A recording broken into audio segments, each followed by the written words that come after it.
오늘 말씀의 제목은 예수님의 이름에 구원이 있습니다. 예수님의 이름에 구원이 있습니다.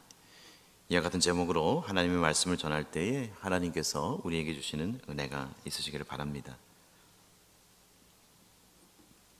제가 아는 어느 어르신 중에 하나는 예수님을 늦게 믿으셨습니다. 이 며느리와 이 가족들의 그 전도로 예수님을 늦게 믿으셨는데 그 심령의 그 삶에 너무나 큰 변화가 있어서 주변에 일가 친지들이 다 예수님을 믿고 야 정말 하나님이 살아계시구나, 성령님이 역사하시는구나라는 경험하게 되었습니다. 이 평신도 성도님만 그런 것이 아니라 제가 아는 어느 목회자님, 이 목사님 중에 한 분은 아주 내성적인 분이에요. 그래서 젊은 시절, 청년 시절 가장 싫어하는 것이 누가 내 옆에 앉아 있는 거. 차를 타고 여행 가다 옆에 있으면은 인사하기도 힘든 그 정도로 내성적인 분인데 성령을 받고 예수님을 믿고 참 급진적으로 변화돼서 사람을 좋아하고 또 사람 만나기를 즐겨하고 또 말씀을 담대히 선포하는 그런 분으로 변화되었습니다. 성령님은 이처럼 사람을 참 긍정적으로 변화시키는 그러한 분이신 것을 우리가 알게 되는데, 오늘 사도들도 우리 성경 말씀 살펴보면서 그러한 모습을 우리가 확인할 수가 있는 것입니다. 오늘 1, 2절 말씀 보면 사도들이 백성에게 말할 때 제사장들과 성전 맡은 자와 사두개인들이 이르러 예수 안에 죽은 자의 부활이 있다고 백성을 가르치고 전함을 싫어하여 라고 말씀을 하고 있습니다. 오늘 본문은 어제 본문에서 베드로가 이 솔로몬의 행각에서 이 설교를 하고 있을 때 이 제사장을 비롯한 이 사두개파 사람들이 쳐들어왔습니다. 그리고 다른 성경의 그 번역에 보면 이 성전 수비대의 사람들까지 함께 어울러서 이 사도들을 잡으러 왔다, 이처럼 기록을 하고 있습니다. 그러나 제자들은 이들의 방해에도 불구하고 여러분 어떻습니까? 전혀 요동하지 않고 이 복음을 전했습니다. 이처럼 복음을 전했다는 것은 성령의 권능이 사람을 얼마나 어떻게 뒤바뀔 수 있는가, 여러 사도들이 있지만 이 베드로의 모습을 통해서 우리는 확인할 수가 있습니다. 지난날의 베드로의 모습과 오늘날의 베드로의 모습은 너무나 다르지 않습니까? 여러분, 당시 이 대제사장은요 유대교 내 서열 1위였습니다. 또한 이 성전 맡은 자는 바로 그 다음 이 서열 2위의 사람이었습니다. 또한 이 사두개인들까지 사도들을 잡으러 왔습니다. 이들이 마음이 급해진 거죠. 이들이 이처럼 이 사도들의 가르침을 싫어하는 이유가 과연 무엇이었을까요? 그것은 당시 이들은 유대 종교 지도자들로서 이 로마인들과 결탁하여 기득권을 다 누리고 있었어요. 때로는 물질도 누리고 있었어요. 즉 이들이 누리는 이 종교의 이 질서와 기득권이 무너지는 것을 이들은 너무나 싫어하고 두려워했던 것입니다. 뿐만 아니라 첫째, 이들은 사도들이 이처럼 가르치는 그 행위 자체를 싫어했습니다. 뿐만 아니라 둘째로 그 가르침의 내용이 예수님의 부활에 있다는 것이 이들이 결정적으로 싫어하는 이유였습니다. 그도 그럴 것이 이들은 예수님이 살아있을 때에도 예수님을 죄인으로 몰아가 죽인 자들이었습니다. 그런데 그 제자들이 와서 예수님이 살아났다고 그 부활의 그 교리를 전하니, 그 가르침을 전하니 이들의 분노가 얼마나 컸겠습니까? 그 분노가 더욱더 가중되고 있는 거예요. 그러나 이들의 반대가 갈수록 거세지지만, 고난이 깊어지지만 복음은 더욱더 확장되고 예수님을 통한 이 구속사의 역사가 더욱더 강하게 이루어짐을 말씀을 통해서 그 성령의 역사를 우리는 보게 됩니다. 오늘 3절입니다. 그들을 잡음에 날이 이미 저물었으므로 이튿날까지 가뒀으나라고 말씀합니다.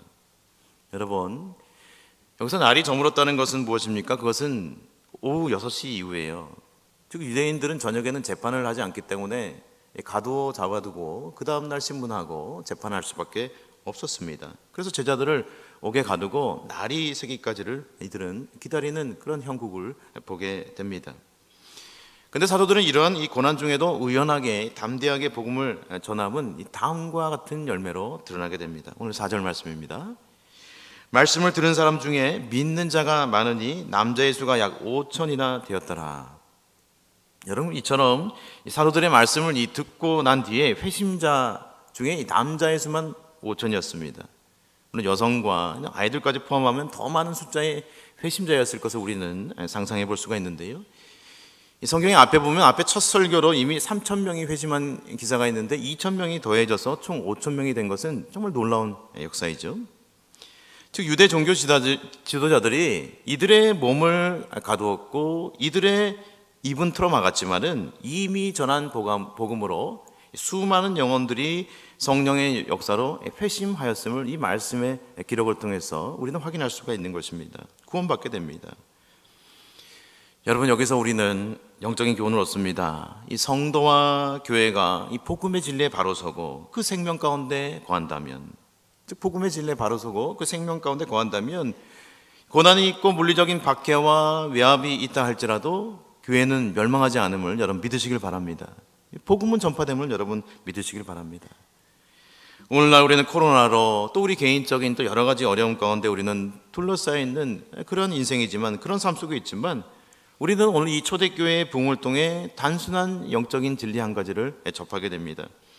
그것은 성도와 교회가 하나님의 진리에 바로 서고 그 말씀에 또 바로 설 뿐만 아니라 또한 순종한다면 오늘날에도 우리는 개인적으로 그리고 공동체적으로 얼마든지 부흥할 수 있다는 사실입니다. 할렐루야. 여러분, 하나님의 말씀에 바로 서 있다는 것은 무엇입니까? 그것은 다른 말로 하면 이 세상의 풍조를 거스르고 따르지 않는 것을 말합니다.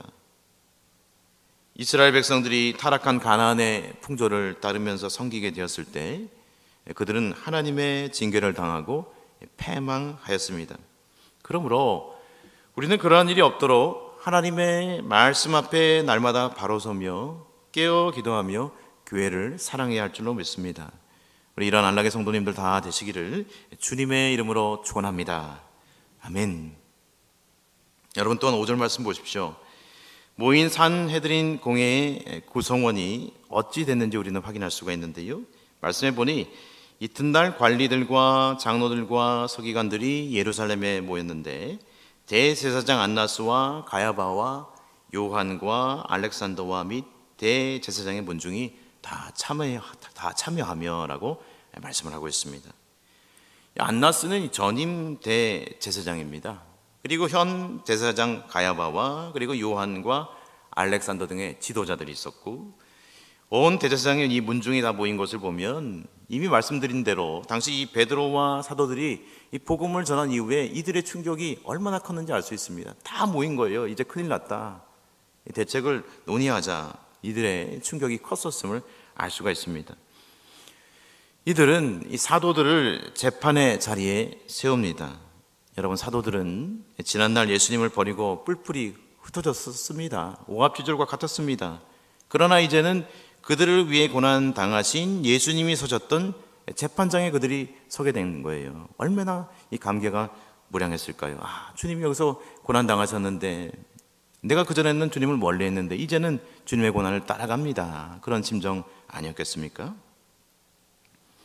오늘 7절입니다. 사도들을 가운데 세우고 묻되 너희가 무슨 권세와 누구의 이름으로 이 일을 행하였느냐.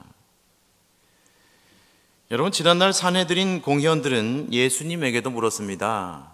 내가 무슨 권세로 이적을 행하느냐, 내가 무슨 권세로 이 귀신을 쫓아내느냐, 예수님께도 질문한 일이 있습니다. 그리고 귀신의 왕인 바알세불을 힘입었다고 예수님을 매도한 일이 있습니다.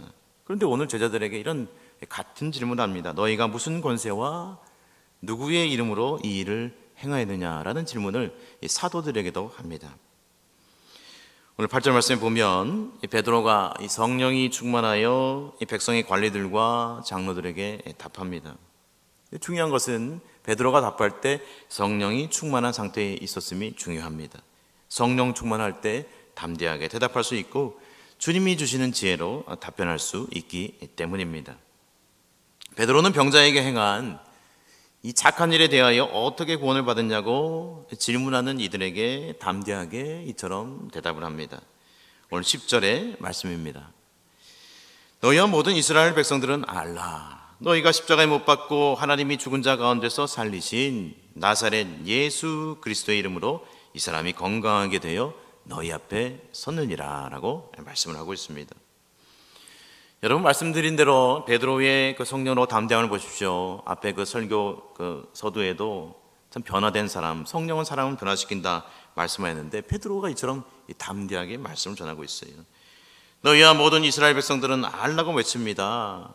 너희들이 십자가상에서 못 박았으나 하나님이 죽은 자 가운데서 하나님의 아들 예수님을 살리셨기에 라는 이 말씀처럼 예수님의 이름으로 이 사람이 너희 앞에 건강히 섰다고 증거하고 있습니다.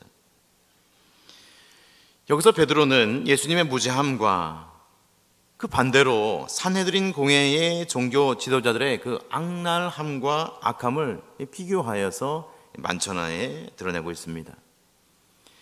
또한 베드로는 예수님께서 마태복음 21장에서 이 말씀하신 말씀대로 오늘 말씀에 보면 그것을 인용하고 있어요. 건축자의 버린 돌이, 기억나시죠? 오늘 읽을 때 모퉁이의 머릿돌이 되었다고 선포를 하고 있습니다. 오늘 12절의 말씀입니다.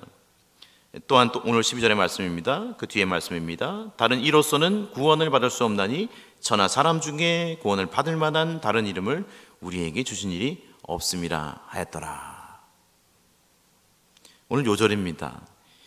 오늘 베드로는 이 굳건한 이 믿음의 선언을 합니다. 이 믿음의 선언을 통해서 세상의 철학과 가르침과 종교 그리고 공로와 선의 근원은 절대 사람이 구원에 이를 수가 없으며 오직 예수 그리스도의 이름만으로 구원받을 수 있음을 담대히 선포하고 있습니다.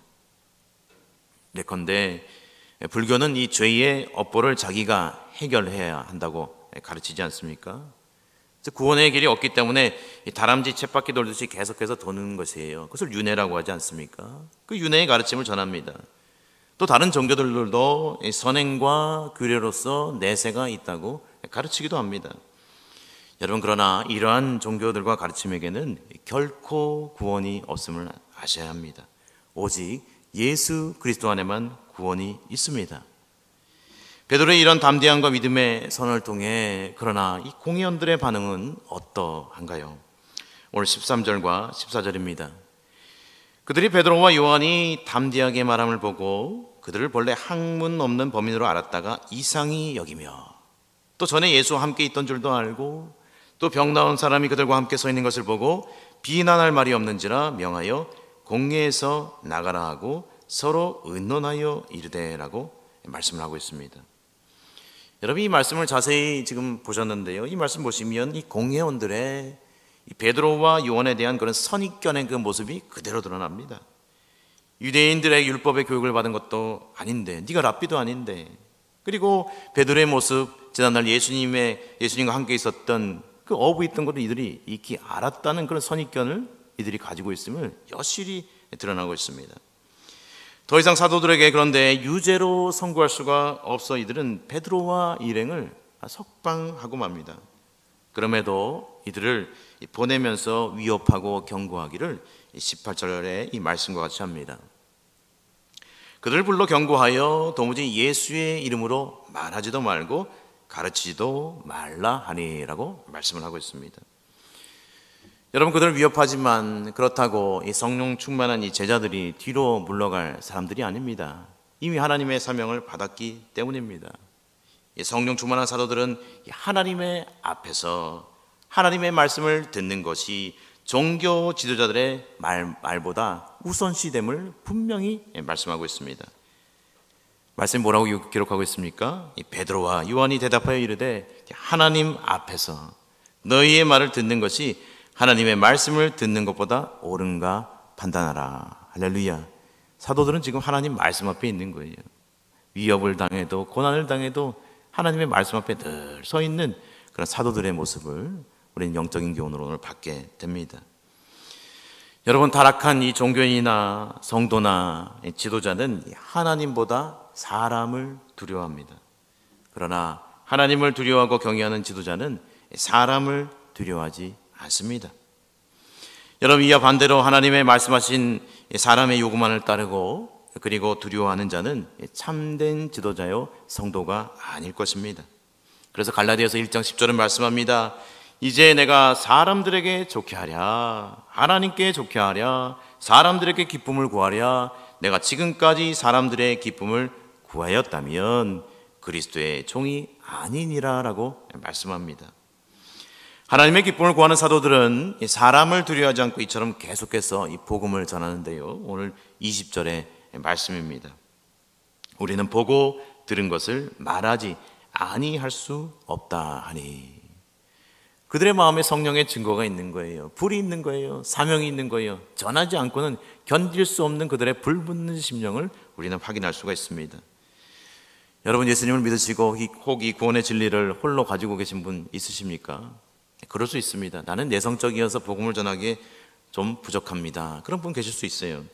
그런데 어떤 분들은요, 본인이 예수님을 믿고요, 영적인 부담감을 크게 받으신 분이 있어요. 기도합니다.